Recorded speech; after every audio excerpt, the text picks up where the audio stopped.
বিসমিল্লাহির রহমানির রহিম। কিয়ামতের আগে এমন একটি ঘটনা ঘটবে যা পৃথিবীর ইতিহাসে আগে কখনো হয়নি। একটি প্রাচীর আছে, হাজার হাজার বছর ধরে বন্দী দুটি জাতি, এবং কিয়ামতের আগে সেই প্রাচীর ভেঙে পড়বে। আল্লাহ সুবহানাহু ওয়া তাআলা কুরআনে বলেছেন, হাত্তা ইযা ফুতিহাত ইয়াজুজু ওয়া মাজুজু ওয়া হুম মিন কুল্লি হাদাবিন ইয়ানসিলুন। যতক্ষণ পর্যন্ত না ইয়াজুজ ও মাজুজকে খুলে দেওয়া হবে এবং তারা প্রতিটি উচ্চভূন থেকে ছুটে আসবে। সূরা আম্বিয়া ৯৬। তারা কারা, কি করবে এবং পরিণতি কি, শেষ পর্যন্ত থাকুন। এই চ্যানেলে প্রতিদিন কুরআনের সত্য আসে। এখনই সাবস্ক্রাইব করুন। জুলকারনাইন ও প্রাচীর। কুরআনে সূরা কাহাফে আল্লাহ বলেছেন, জুলকারনাইন একজন ন্যায়পরায়ণ শাসক। তিনি পূর্ব ও পশ্চিমে ভ্রমণ করেছিলেন। একটি জাতি তার কাছে এলো, বলল, ইয়াজুজ ও মাজুজ পৃথিবীতে ফাসাদ করছে। আপনি কি আমাদের ও তাদের মাঝে একটি প্রতিবন্ধক বানিয়ে দেবেন?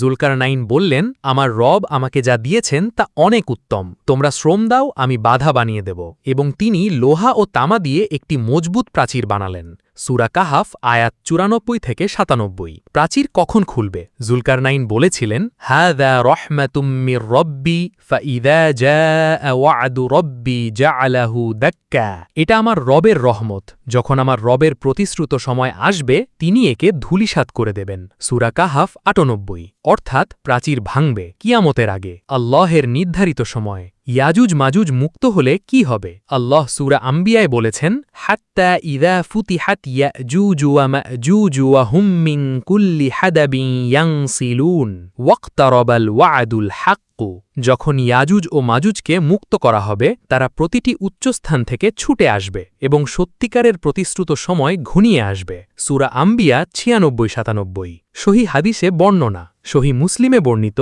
রাসূলুল্লাহ সাল্লাল্লাহু আলাইহি ওয়াসাল্লাম বলেছেন, ইয়াজুজ মাজুজ পানির উৎসগুলো পান করে শেষ করে দেবে। মানুষ দুর্দশায় পড়বে। ঈসা আলাইহিসসালাম ও মুসলমানরা আল্লাহের কাছে দোয়া করবেন এবং আল্লাহ এক ধরনের পোকা পাঠাবেন যা তাদের ঘাড়ে লেগে তাদের ধ্বংস করবে। এই বর্ণনা সহিহ মুসলিমে। এখানে একটু থামি। পৃথিবীর সবচেয়ে শক্তিশালী বাহিনী, কিন্তু আল্লাহ এক ক্ষুদ্র পোকা দিয়ে তাদের ধ্বংস করবেন। এটাই আল্লাহের শক্তি। ওয়ামা কদারুল্লাহা হাক্কা কদরিহি। তারা আল্লাহকে যথাযথভাবে মূল্যায়ন করেনি। সূরা আনআম ৯১। এই চ্যানেলে প্রতিদিন এমন গল্প আসে। এখনই সাবস্ক্রাইব করুন। কুরআনের বড় শিক্ষা। আল্লাহ সূরা কাহাফের শেষে বলেছেন, ওয়াতারাকনা বা'দাহুম ইয়াউমাইদিন ইয়ামুজু ফি বা'দিন ওয়া নুফিখা ফিস-সূরি ফাজামা'নাহুম জামআ। সেদিন আমি তাদের ঢেউয়ের মতো পরস্পরের মধ্যে ছেড়ে দেব এবং শিঙায় ফু দেওয়া হবে এবং আমি তাদের সবাইকে একসাথে জমা করব। সূরা কাহাফ ৯৯। ইয়াজুজ মাজুজের মুক্তি কিয়ামতের অন্যতম বড় আলামত